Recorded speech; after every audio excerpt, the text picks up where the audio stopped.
We are here with Tobi Hoffman, and she is the newest artist here at the Gallery of Access Framingham.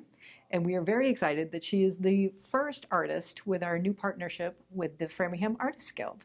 So welcome to our gallery. Thank you. So for starters, can you tell folks at home just a little bit about your work? Well, I use fabric. Just kind of happened in that way when I had gotten some very dramatic ocean wave fabric, and while I made a shirt out of it, I had to go into artwork with it. That went to my parents as a pair of placemats that never got put on the table. I put them right up on the wall until they both passed and I got them back. I hadn't done any further such. My husband said, well, we can give them to a friend. And I said, no, I'll make something else for them. So I got started and kept on going. Nice. So some of the works here are part of a series that you've been working on? They're actually all part of a series. There's an online group which has now come to the end of its basic lifetime called the Fast Friday Fabric Challenge, in which a monthly challenge was given on the fourth Friday of the month. And the goal was to try to create a piece to match that challenge within about a week. It got me going a lot faster and producing a lot of good work, I think. Do you have one piece that you could say was your favorite of what is up here? Actually, the very first one that I made for that challenge, which I call Vorpality, because it was taken from the Lewis Carroll poem Jabberwocky.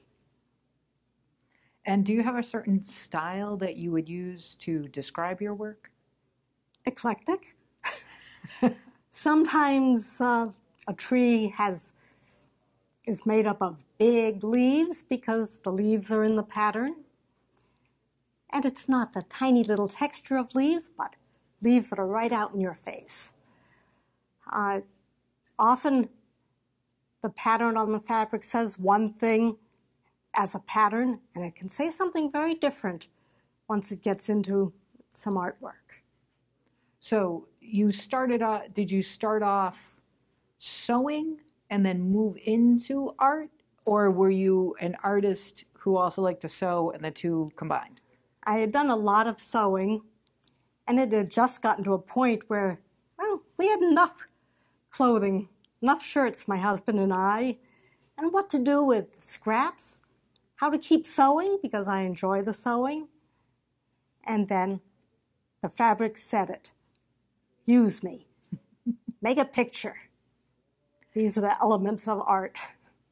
And what would you like folks to know about your work? Seldom is my art four-square, rectangular, seldom framed. More often, it's an organic shape. The picture gets laid out, and it says, use this curve, cut it here, and that's how it ends up. I mount the work on foam core, so it's a rigid wall hanging. And has a wire. It can go up anywhere you would hang your standard framed artwork. But it's not going to just fit squarely in with everything else. It has its own shape. So can you also tell us a little bit about the Framingham Artists Guild? The Guild has existed since 1955.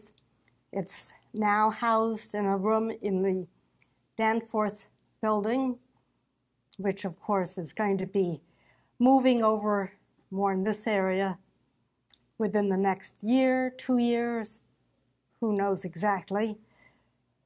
We have a lovely room there now, corner room, monthly meetings during the year at which we have artists come in for demos.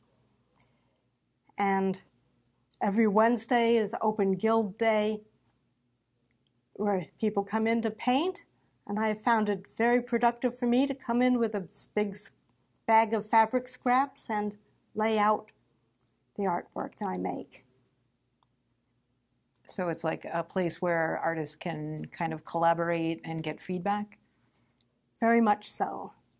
The part of our Open Wednesday is, okay, I've gotten to a certain point here.